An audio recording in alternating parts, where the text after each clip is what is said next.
All Hit Radio.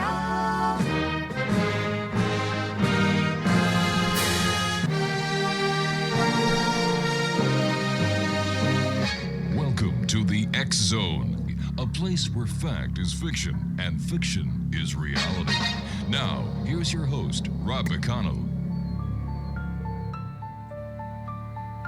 In the silence of the night where shadows softly play, a voice emerges gently guiding minds astray. Rob McConnell calls to us from a realm unseen. The X Zone beckons softly where dreams blend with the keen.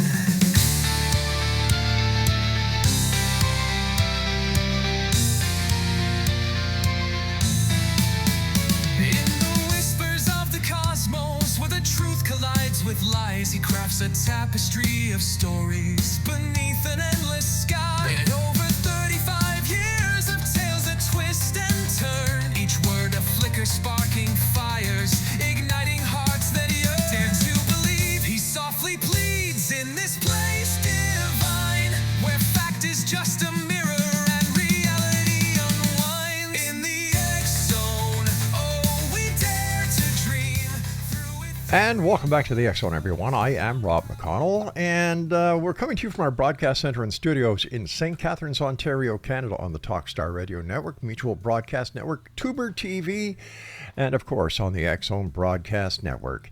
If you'd like to send me an email, xzone@xzoneradiotv.com, and on all social media sites, X Zone Radio TV. My guest this hour is a gentleman that I've had the pleasure of knowing for many years now. He's a personal good friend, but he's also a former fellow law enforcement officer. And of course, I'm talking about the one and only Larry Lawson, who is the host with the mostest on Paranormal StakeOut right here on the X Zone Broadcast Network. And by the way, if you'd like to listen to any of the past shows that we have produced and aired here on the X Zone Broadcast Network, all you need to do is just go to www.xzbn.net. Larry Lawson is the gentleman behind Florida Paranormal Bureau of Investigations, and he's also the author of a fascinating book all about Indian River and that part of Florida. It's the Treasure Coast of Florida. It's not very far from Cape Canaveral. And we've had the pleasure of going down to Florida, meeting with Larry and his team of crack investigators. They investigate the paranormal. And joining me now is my good friend Larry Lawson. And Larry, welcome back to the show. Looking forward to having your show Paranormal Stakeout back with us, pal. We get a lot of requests for you. Well, I appreciate it, Rob, and it's really great being back on the show with you. Good hearing from you, and thanks for having me. Larry, how's your book going? And where can people get copies of your book? Because I get that asked as well. Oh, okay. Well, my book is Haunted Indian River County, and it covers the northern part of what we call the Treasure Coast here in Florida. And as you so correctly put it, we're just south of Cape Canaveral on the east coast. And you can get my book at on Amazon, Barnes & Noble. I think Books A Million also carries it. But or you can get it from me and go to my website, www.indianriverhauntings.com, and you can even get it from there. Now, Larry, before we go any further, I'd like to do something here. Here on the X Zone Radio, while we broadcast internationally to listeners across Canada and the United States, as well as around the world, right here on your hometown radio, Classic 1220 CFAJ AM from our broadcast studios in St. Catharines, it's important for us to take time to celebrate the people in our own community who make a lasting difference in our daily lives. And today we celebrate Gord, the manager of Shoppers Drug Mart at 125 Carlton Street, right here in St. Catharines, who's retiring after being in his career with Shoppers Drug Mart going back all the way to 1978. Now, let's take a moment to remember what Canada looked like when Gord first put on his Shoppers Drug Mart badge. Well, in 1978, Pierre Elliott Trudeau was our Prime Minister. The Toronto Blue Jays had just played their second Major League Baseball season. Terry Fox was training quietly for what would become his heroic Marathon of Hope.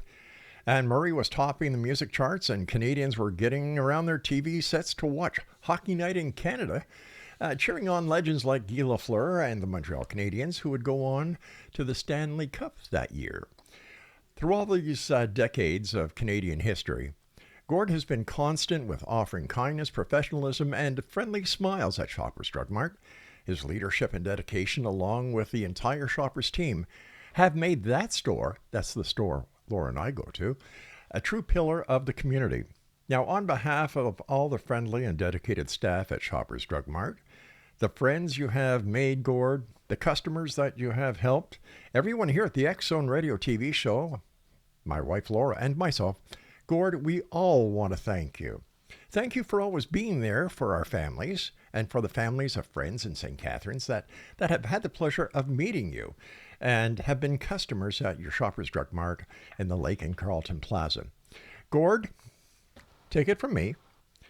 As you step into retirement after nearly half a century of service, we all wish you nothing but health, happiness, and well-earned relaxation. Gord, congratulations on an extraordinary career.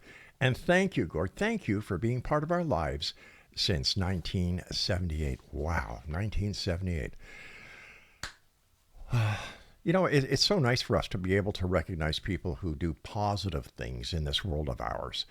And as you know, Larry, as a former police detective, a police instructor, this is a crazy world we live in now. It is, and so few people, that everyday folks that do the things that keep us going, keep us happy, keep us feeling, giving us hope, like this gentleman. They just don't get the credit they deserve. So there you go, Gord. Happy retirement from one and all. Larry, what was it that got you involved into investigating the paranormal? For those listeners who have not had the opportunity of hearing you here on the X Zone since we joined Tuber Network. Well, it actually started when I began my law enforcement career in 1980. I was working as a corrections officer in the Dade County Jail. I was just barely 20 years old. And one night I was working on the fourth floor. The Dade County Jail is in Miami, Miami, Florida. It was 10 stories tall, and I was on the fourth floor working with the group there. And I was sitting at the control booth, and I saw an individual walking along the catwalk on the outside perimeter of the jail cells. And big, tall, lanky-looking individual appeared to be wearing a uniform going right to left. I saw it, nothing spooky, nothing see-through about it. Thought it was our lieutenant. So I hollered at the guys in the control booth that the lieutenant was on the catwalk, and they went out and looked and found nothing. Wow. And I looked at him and I said, God, I know what I just saw. He was just there. And the two older guys said, oh, Lawson, this place is haunted. Stuff like that happens all the time. And like it was nothing. Really? But I know what I saw. You see, and that's I know what I saw. But he was gone. So that was the first experience. The thing that really kicked off, that was in 1980, but it was about 2010, actually, that I finally officially began to investigate formally, I guess a better way to put it, when my older son Ryan and I went to St. Augustine, and we had a very significant experience in the lighthouse in St. Augustine, Florida. And we were in the lighthouse by ourselves, and we heard kids laughing. And, of course, being a cop, the first thing I'm doing is looking for wires and speakers. Yeah. Thinking they were nothing there. There was absolutely nothing that could explain what we heard. That just as a little background, back in the 1870s, I want to say 1879, right around that area, two little girls did die during the reconstruction of the lighthouse, and they had been reported to be haunting there ever since. So obviously when I heard the laughing, I said, oh, they must be doing something to enhance the experience. But no, there was nothing. So that's what really got my interest up. And I formed a team, the Florida Bureau of Paranormal Investigation, and had a couple of cops. I've got a fireman on there now, teachers, people with education and solid backgrounds. And we began to try to figure out what this phenomenon was. You know, over the years doing your show here on the X Zone Broadcast Network, Paranormal StakeOut, you've had a number of former and active law enforcement officers on. And I believe by having law enforcement officers on not only your show, but actively investigating the paranormal, it gives much more credence and professionalism to the paranormal investigating, because police officers are trained observers, and you're also Mm-hmm. trained investigators. That's true, and one of the things I like to joke about is that I had carried a gun and a badge for 40 years, passed all of my psychs, and they never took my gun and badge, so I know I'm somewhat sane. But you're right, many of us have had experiences, and frankly, when I came on, and I'd lay odds, Rob, when you were on back then, you didn't talk about it. Oh, I mean, you no. may have talked about it with your shift partner, but you didn't talk about it out loud. Oh, God, You no. just kind of kept it to yourself. Yeah. Today, however, it's common practice in agencies to talk about it. It's become more socially acceptable, if you will, for folks in our business when they've had experience to chat about it. That's why we hear so much more about it today. Larry, I understand, based on the conversation that we had earlier today, that you and your son actually went to Gettysburg. Yeah. Was that part of an investigation that you both were doing, or was it just a pleasurable vacation? We went to a short one-day seminar that was being held up there that I thought might be interesting. And it was just a good excuse to go back to Gettysburg. It had been a few years since I was there, and I had the opportunity to spend some time with my son who lives up in Raleigh, North Carolina. So I drove from Vero Beach, Florida, picked him up in Raleigh, and off we went to Gettysburg, and we spent about 4 days there, and it was we had a terrific time. And just being together, as well as, pulling out some of the equipment and finding out what we could find out there. What did you find out? It was overall an interesting, a very interesting visit. We went there for a lot of the history and obviously to spend time together. But we did have some experiences in the battlefield. There were over 51,000 casualties during that 3-day battle. And that's both sides. And you got to understand something about the American Civil War. Everybody that died was an American. So therefore, regardless of what side you were on or what political affiliation you had and why you were there, you were still an American. So the casualty was very high. And the Battle of Gettysburg itself was the costliest battle. Now, the Battle of Antietam was the costliest one-day battle. But overall, Gettysburg, more casualties than any other event that occurred during the Civil War. Larry, So we're going to have to have a bit of a cliffhanger here because I do have to take my first break. Larry Lawson is my very special guest, www.indianriverhaunting.com. And Larry and I will be back on the other side of the short break as we continue here in the X Zone on our many affiliates, including Talkstar Radio Network, Mutual Broadcast Network, the X Zone Broadcast Network, and always on your hometown radio, Classic 1220 CFAJ, right here in St. Catharines, Ontario, just down the street from Shoppers Drug Mart and our broadcast studios. And if you'd like to listen to us, we're always streamed on classic1220.ca. I'm Rob McConnell. Larry Lawson and I return after this break. Don't go away. You've been pure gold. You've been pure.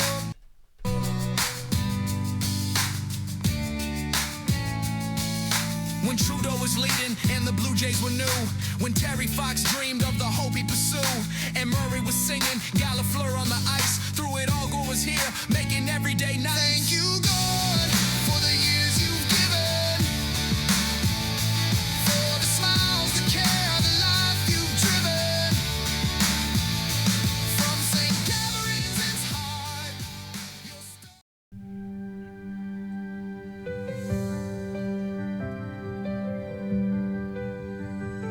In a world where shadows whisper truth, Larry Lawson's on the quest, searching for proof.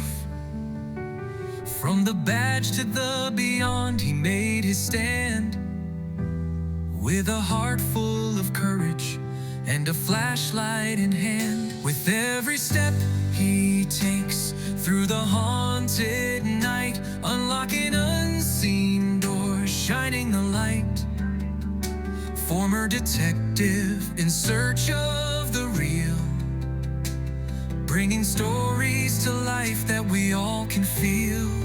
Oh, Larry Lawson, you're our guide through the mysteries where the spirits reside. And welcome back, everyone. Larry Lawson is my guest, and his website is IndianRiverHaunting.com. Larry, before we went to the break, we were talking about your visit recently with your son to Gettysburg. Now, for those people who have heard of Gettysburg, but they have never had the opportunity of going there or even looking it up on the internet, how big is the actual battlefield? Oh my! It's I want to say about 10 square miles. Wow! It's huge, and the battle occurred by accident. Lee wanted to pretty much catch the Union Army out in the open, defeat them, put them in a position where the Union they'd have to sue for peace, and he wanted to do it on northern ground. And Lee was heading north. It was Hooker, General Hooker at first was coming up the other side of the mountains, and they just happened to run into each other in Gettysburg. It wasn't planned; it just occurred, and therefore the battle kind of developed, and it took over an entire area, and it even included combat inside the town. So it was a larger area. Only one civilian died during the whole battle. A young lady, 20-year-old named Jenny Wade, was baking bread inside a house, and a Confederate musket ball came through the doors. You can still see the holes in the doors today, and hit her and killed her. That was the only civilian death, but a lot of combat in there, a lot of tragedy, a lot of emotion. I mean, there were people that were related to each other fighting on the opposite sides Oh my at goodness. some point. You know, so it's tragic place, but it was a big area. To answer your question, it was a large area. And the town itself, had it been occupied by either the North or the South? It was, both had occupied parts of it or all of it at different points. And I want to make a disclaimer here. I do not claim to be a Battle of Gettysburg expert. I have a lot of knowledge, but I'm not an expert. So I just want to make mention of that too. But both Union and Confederate troops were inside the city limits at any given time. Obviously, at the end, the Union kept the city. There was if you ever heard of a thing called Pickett's Charge? Yes, I have. It was actually the very last day of the battle. Pickett's division had come up. They were well rested, and basically General Lee, through General Longstreet, who was Lee's right-hand man, informed Pickett, take that spot on the hill up there. And it's called Pickett's Charge, but there were many, many different regiments involved. But Pickett led the charge, and they came up the hill, long open area, and the Union had the high ground, and they just destroyed Pickett's men. They did breach the wall at a place they called the High Water Mark briefly, but then the Union troops there repelled it, and that basically ended the battle. It's carried on for another day, but basically that was the end of it. And how long did the Battle of Gettysburg last? 3 days. Just 3 days, and if I'm not mistaken, there were more than 50 or 60,000 casualties. About 51 and change casualties, and that includes both Union and Confederate forces. So it was a lot of carnage there, and probably of the 51,000 plus casualties, there were around a little over 7,000 deaths. My God! Now, bear something in mind. When you got wounded back then, and you took a musket ball to the leg, or maybe a cannon ball to the leg, they may have had. There's no saving it back in those days. You amputated it, and sometimes you didn't live long past it. So there were a lot of people that died from their wounds later because healthcare just wasn't what it is today. And of course, washing your hands was unknown back then as one of the biggest contributors to infection during an operation. And there was a lot of that, and there were spots where, battles raged over creeks that the guys were also drinking from. So there's just a lot to it that people, and that's why part of studying the paranormal, Rob, includes understanding and embracing history. You must understand and embrace history if the paranormal is going to make any sense. So people today aren't studying, and they're not looking at what happened in the past. They see today, they see what's happening, and they don't understand what may have happened in the past that would have contributed to this, maybe stopped it. But study of your history is very, very important, not just for the paranormal, just to be a well-rounded person. That's just my opinion. You know, Larry, I remember the night that you took me on a tour with with other people who had come to Fellsmere to take your tour, and it was rich in history. It was rich in history, and I remember you telling me back then that you know, a true investigator of the paranormal is a true historian. Has to be. Yeah. Absolutely has to be. So what did you and your son, you were there for a one-day seminar, you took the advantage of being there with your son, and then I understand you started to do a little bit of an investigation? Yeah, I had the opportunity, had a couple of interesting things happen. We were at a place called the Wheat Field, and you know, we felt like the air was very, very heavy there. We actually heard, and I'm just telling you what we heard, and I always tell folks this, I'm just going to tell you what I heard. You have the decision whether or not to believe it, but we literally heard footsteps. We were the only ones out there, and we literally heard footsteps in the field, which I thought was fascinating. And he even felt it. And once again, this is just how he felt. And it's like they're telling us to get off the field. We're going to get hurt. He felt that at that same time. Now, we both heard the footsteps, right, which I thought was really interesting. So that was very intriguing. And the stories of ghosts at Gettysburg, Rick, they actually started, Rob, right after the battle. There were talks of phantom regiments, Confederate regiments, being seen in the fields by local townspeople right after the battle. So the spirits of Gettysburg have been talked about since basically 1863. It's funny because here in Niagara, we're very rich in history. We had, you know, the going back to the War of 1812 between the British and the Americans. At Fort George, which is in Niagara-on-the-Lake, and it is actually Canada's most haunted town, people who go on the tour through Fort George hear violins playing, they hear a little girl laughing, they hear soldiers, and along the Niagara Parkway between Niagara Falls and Fort Erie, a number of ghostly regiments have also been seen crossing the road. And I'm glad you brought that up, Rob, because there's been studies done and surveys done about what percentage of people actually believe in ghosts and how many don't. Many people have not had experiences. Many people have. And when I get asked this, do they really exist? My answer is, I don't know what the phenomenon is. Yeah. But I will tell you this. Since the dawn of man, regardless of your race, religion, creed, what country you're from, your socioeconomic level, your education level, people in every facet of life have experienced things. Yes. To say that it doesn't occur is, as in my opinion, is as silly as saying every knock you hear in the middle of the night is a ghost. That's the two extremes. Somewhere in the middle, the phenomenon is occurring, and it is our goal, my team's desire, to find out what it is.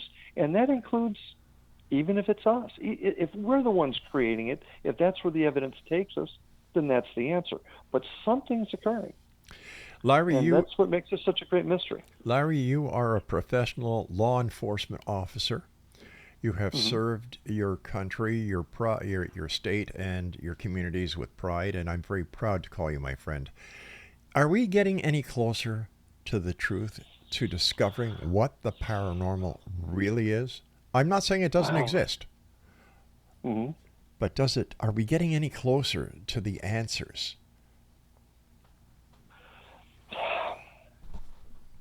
I think we're making progress, but they're baby steps, and I cannot even sit here and tell you the progress we make is even definitive at this point. We've not created any piece of equipment, any experiment that can be repeated, that can definitively prove or even disprove that it exists. And I don't know quite what the answer is yet. And there's some brilliant people that are in this field, much smarter than me, that are we're all working towards it. But to answer your question is no, I don't think we're that much. I don't think we're any closer. And I don't think we're going to get closer until we, as the paranormal community, and you've heard me say this a million times, if not more, until we all get together and begin to work as a team. Like we do in law enforcement. We don't know anything yet. Nobody knows what the true answer is. And in the police force, we used to share information all the time. That's how most of the major crimes were solved, by the exchange of information and the proper collection of evidence. And it still seems, Larry, that every time I turn around, there are more and more paranormal groups that are out there who have no experience whatsoever. And I look at them as para-thrill seekers. That's the term I use, yes. Yeah. And you know what? I suppose there's a place for that. Everybody. I mean, why do people jump out of perfectly good airplanes? You won't catch me doing that. But people do it for a thrill, okay? And there are people out there, and I harbor no ill will or animosity at all. They go out just to hear that bump in the night, and that's all well and good. But I think what you're finding fewer of are research teams that are truly trying to find the answers. Now, there are people out there that are doing it. Brian Cano is an individual that I've known for a while. He is somebody that's working very hard to come up with the answers, and there are people out there, but I don't think we're there yet. And part of it is, I don't think we in the field have really admitted yet we don't know what it is. Larry, stand by. We've got to take our break. And X Zone Nation, Larry Lawson is my very special guest. Larry is the host of Paranormal StakeOut that is coming back onto the X Zone Broadcast Network this fall. To listen to past shows of Paranormal StakeOut, all you need to do is go to www.xzbn.net. I'm Rob McConnell. This is the X Zone, and you're listening to us on the Talkstar Radio Network, Mutual Broadcast Network, Two Bird Television Network, and of course our good friends at Classic 1220 CFAJ AM here in St. Catharines, Ontario, Canada. And yet they stream us each and every night at www.classic1220.ca. We'll be back. Don't go away. Indian River secrets, they call out his name. With passion and purpose, he plays his game. Haunted location.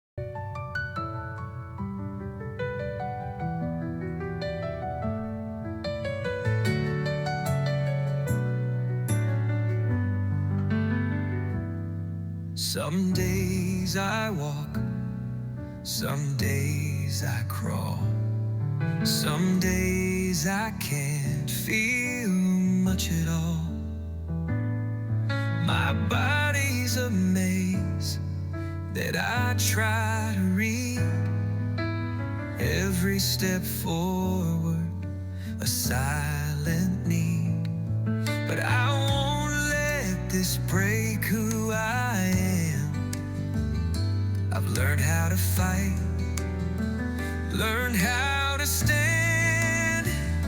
I may fall, but still I rise. Through the pain, through the tears in my eyes. This road is long, but it's mine to tread. With every sunrise, I lift my head. I won't be defined by what I can't do. Still I rise, and I always will too. X Zone Nation, Larry Lawson is my special guest, and Larry's website is www.indianriverhaunting.com. Larry, let me ask you a question. Why is it that people see ghosts in Gettysburg, or claim to see ghosts in Gettysburg? Wow, that's a great question. Can go back to why do people see ghosts at all?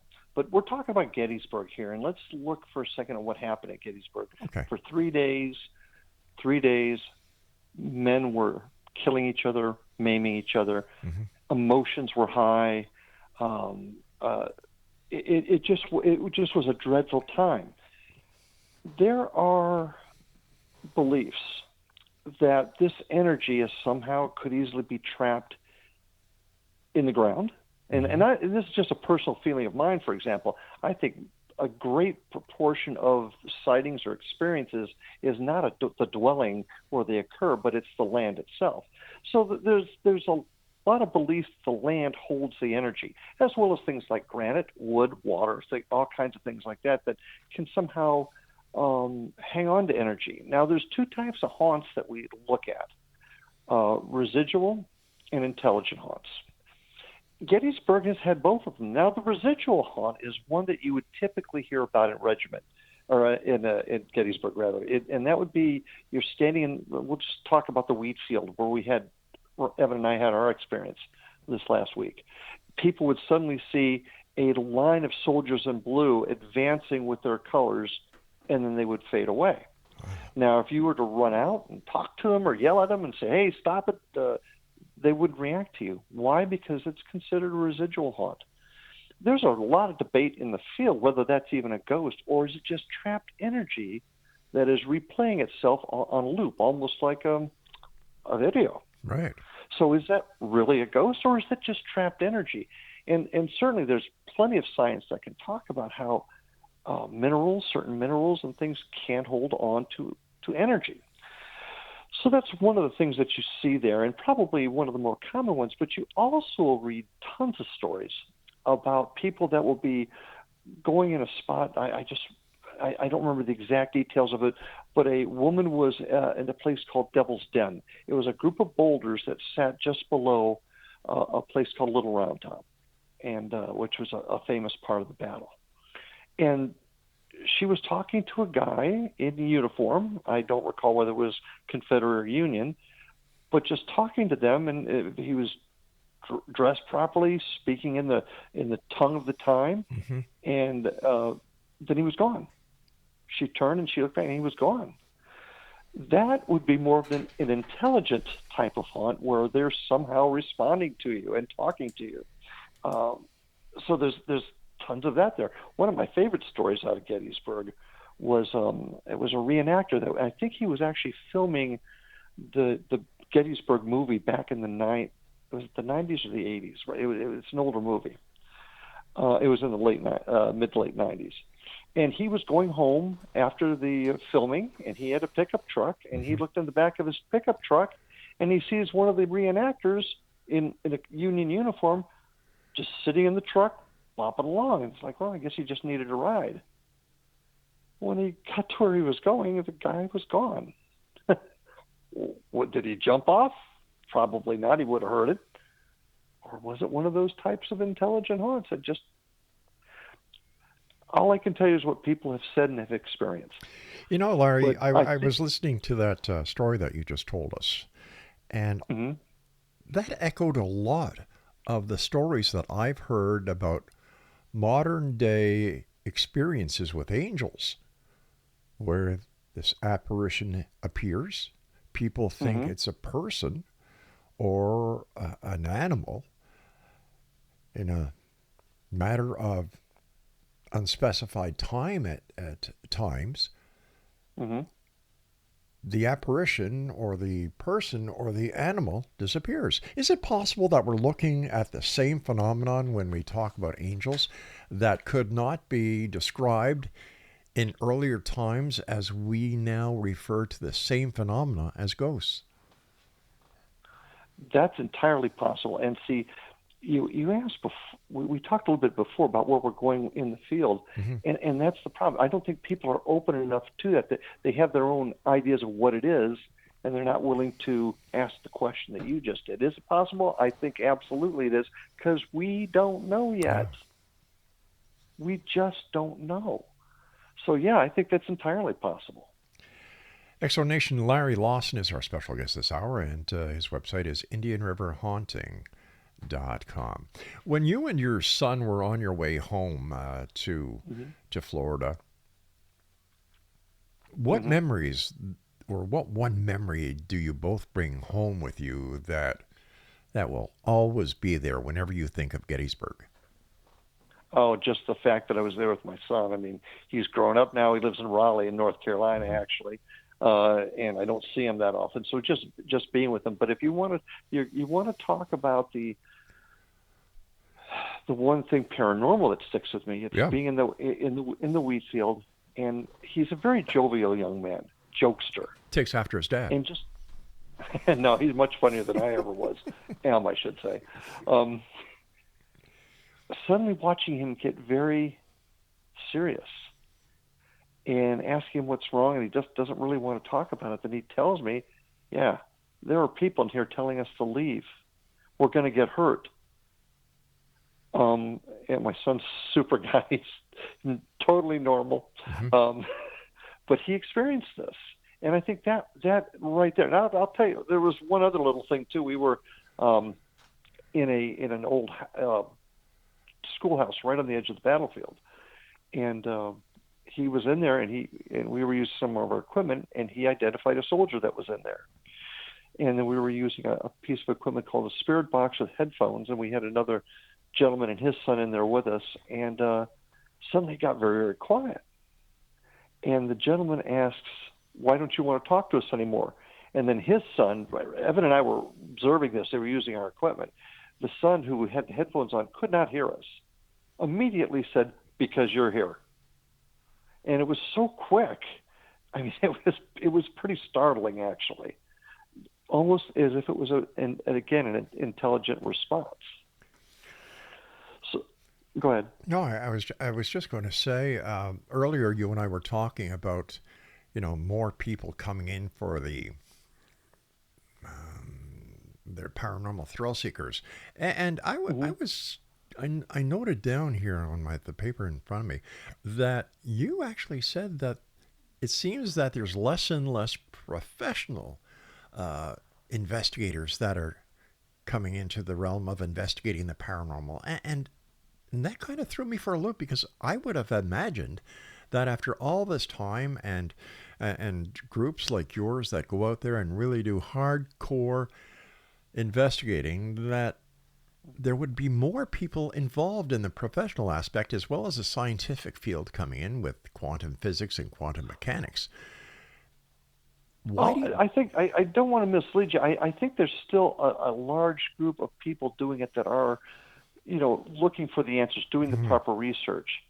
I just think the folks that have become hardcore, most of us all started just by wanting to know what it is, and then we took it a step further. I just don't think there's as many folks doing that as there are the thrill seekers. And you'll notice the TV shows are starting to go away. Yes, they are.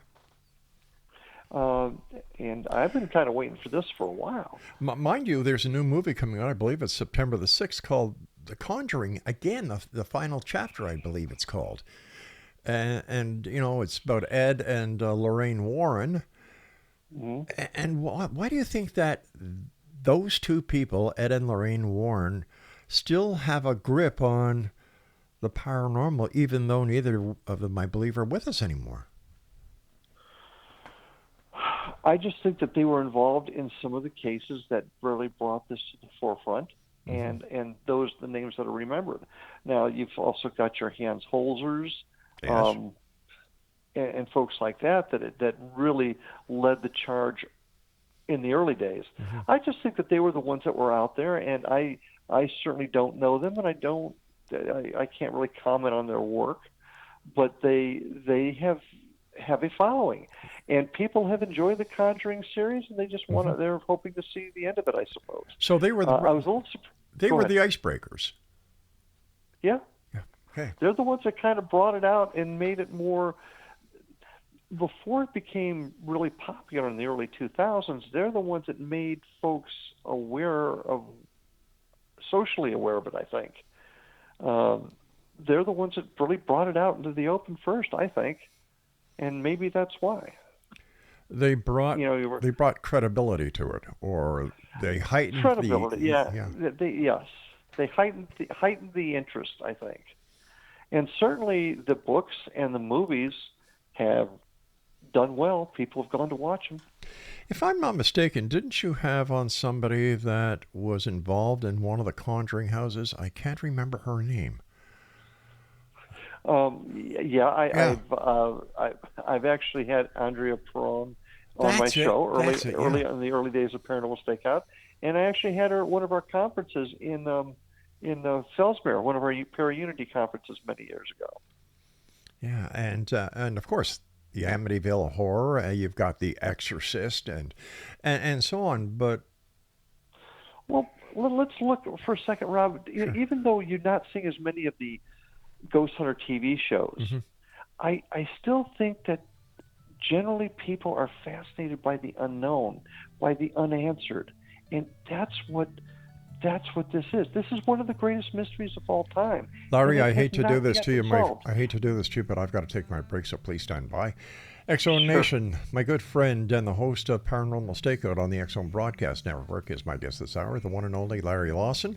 His website is IndianRiverHaunting.com. And Larry and I will be back as we wrap up this hour of the X-Zone on the other side of this break. But don't worry, hour number 2 commences right after this show. Well, not exactly right after. We have a few little words to say from our kind sponsors. And don't forget, X-Zone Nation, we're here Monday through Friday from 10 p.m. until midnight on the X-Zone Broadcast Network, Talkstar Radio Network, Mutual Broadcast Network, and on your hometown radio, Classic 1220 CFAJ here in St. Catherine, that stream us on classic1220.ca. Don't go away. This road is long, but it's mine to tread. With every sunrise, I lift my...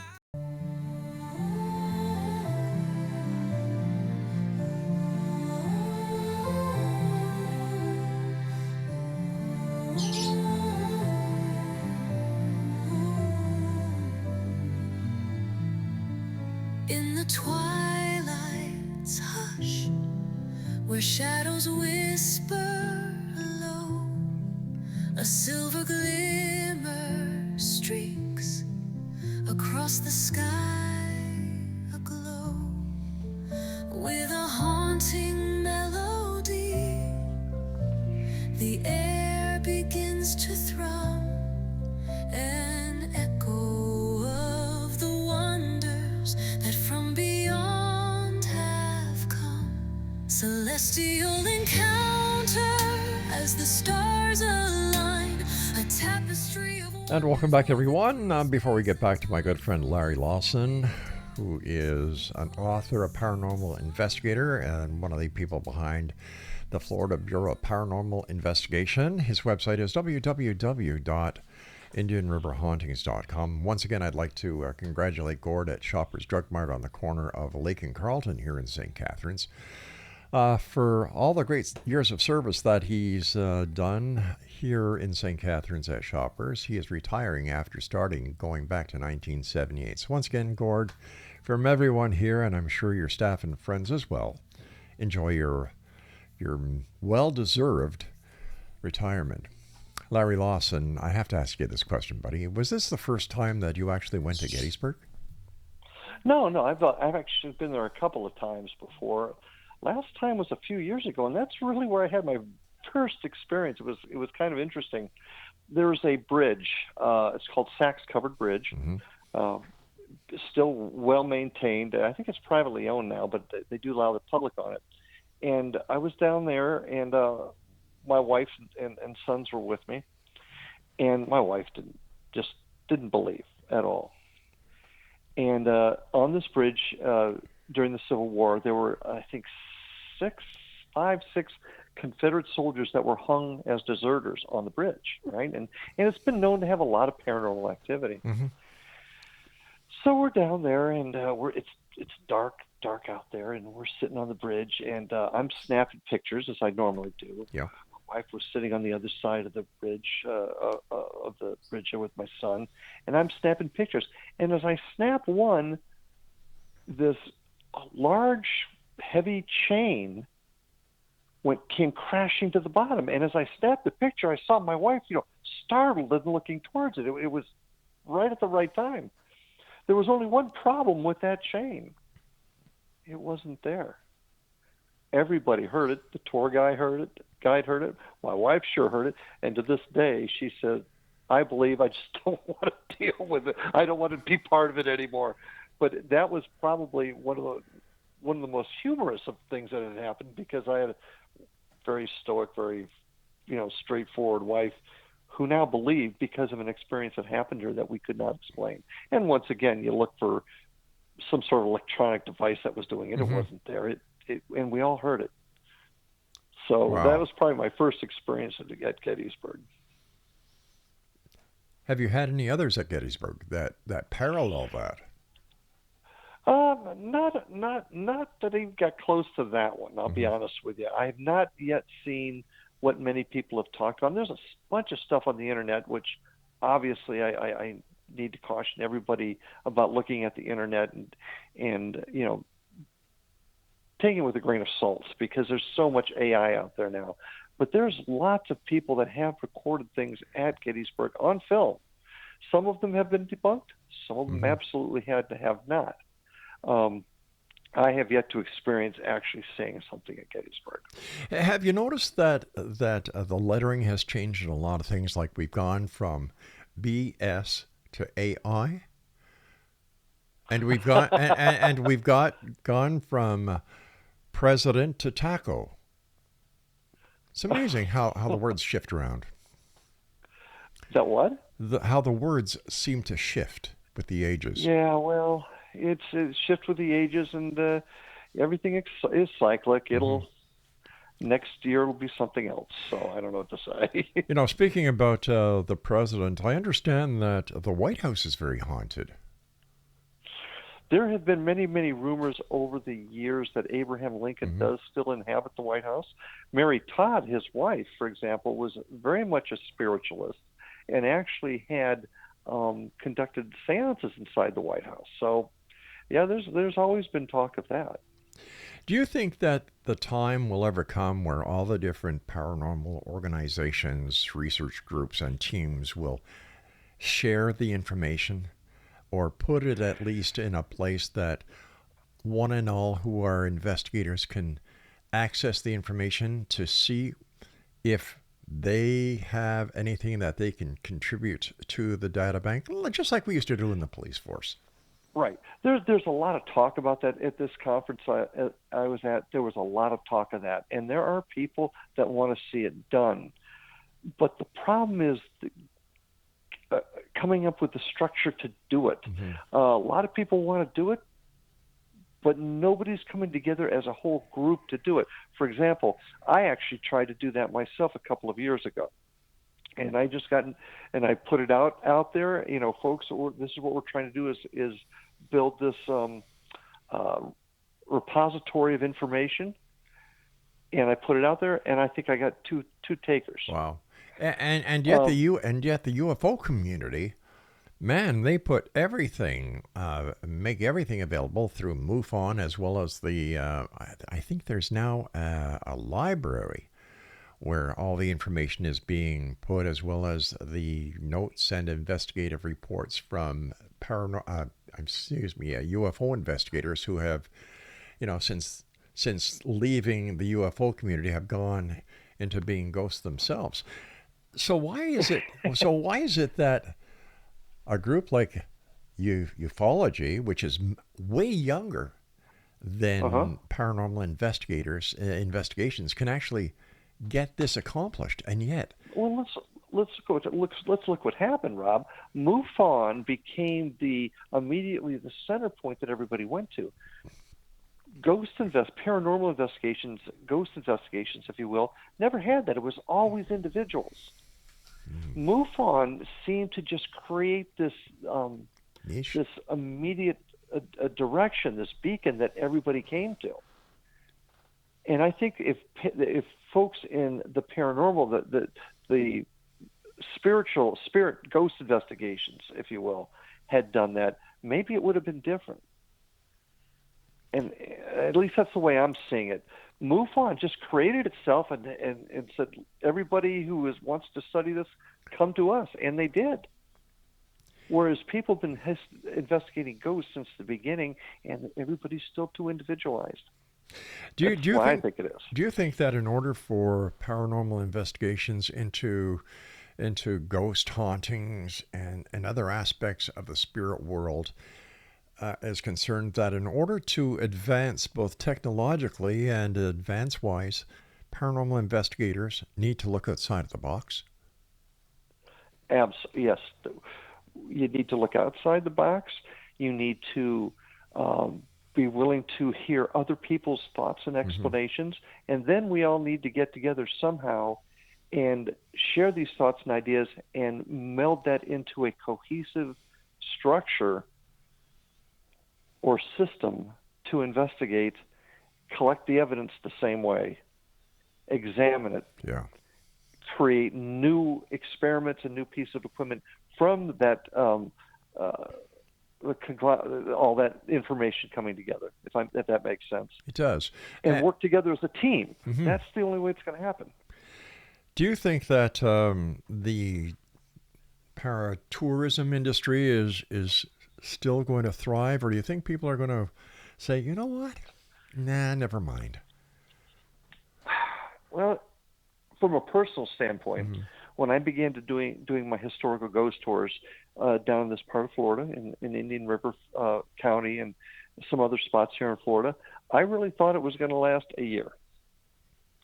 It is going stronger now than it ever has. And I'd like to think it's because of how I present it, because I offer a lot of history. Yes. One of the biggest successes I get is, and I got this with the book, is having people say, I didn't know that about this area. I don't mean the ghosts. But you I see, mean Larry, the history. You, my friend, are in a class where very few investigators that target the paranormal are. Number one, you're credible. Number two, you have the experience. Number three, you have the training. And number four, you take it seriously. And number five is that you incorporate the history, and you always are looking at outside possibilities and ask the questions, well, what if? Where I've been doing this show now for over 35 years, and I will tell you that you, my friend, are not the norm. And I'm happy to say that. I've been told that about many things, but yeah, we won't get into that. Well, I just like to think I keep an open mind, and I'm willing to look. And as a criminal investigator, that's what you do. You look at all the different angles in order to solve the crime. Yeah. If you come in it with blinders on, and with you looking at it through your own personal prism of what you believe and think, and you never think outside that box, you'll never solve the crime. And isn't that what we're doing here? Is we're trying to solve this mystery. Exactly. So I've got about a minute and a half left, Larry, before you and I have to say so long for now. Okay. Where are you and your team going to be investigating next? And what is your next greatest mystery that you and your team are going to try and solve, or get more questions about that situation answered? You only got 2 minutes? I don't know if I can. We've got some great investigations coming up. We're actually going over to Lake Wales, Florida this coming weekend to do some investigations, and we've got some really interesting things up north of us near Cape Canaveral that we're going to be doing shortly thereafter. So really exciting stuff. Now, in asking me where we're going to go, now this is a theory that I'm working on now, and it has to do with frequency and vibration. Would you agree that all humans have a vibration? We all vibrate. We all have a frequency of that vibration. Would you agree with that? I certainly do. My theory is that when people have these quick experiences where they see something and it's gone, and they've never had anything before or after, is it possible that the frequency and vibration from that other side, whether that being a spirit who's come from heaven or from another dimension, whatever it is, at that moment, your frequency, your vibrational frequency, and the other side match. That makes sense. You see it, and it's gone. At that moment, you guys are on the same plane. Now, that leads to a whole bunch of different other questions, such as time slips and all kinds of things. But that's something we're looking at. Larry, as time has gone by, as it usually does when I'm ever talking to you, my friend, I want to thank you ever so much for joining us tonight. I look forward to listening to Paranormal Stakeout back on the X-Zone Broadcast Network. Please give my best forward to it. to everyone on your team and your family. And X-Zone Nation, if you'd like to contact Larry, please visit his website, www.indianriverhaunting.com. I'll be back on the other side of this commercial break as hour number 2 starts here in the X-Zone with yours truly, Rob McConnell, from our broadcast center and studios in St. Catharines, Ontario, Canada. And you're listening to us around the world on the Talkstar Radio Network, Mutual Broadcast Network, X-Zone Broadcast Network, Tuber Television Network, and on your hometown radio, Classic 1220 CFAJ AM in St. Catharines, streaming us at classic1220.ca. Softly smile, I know she must be kind.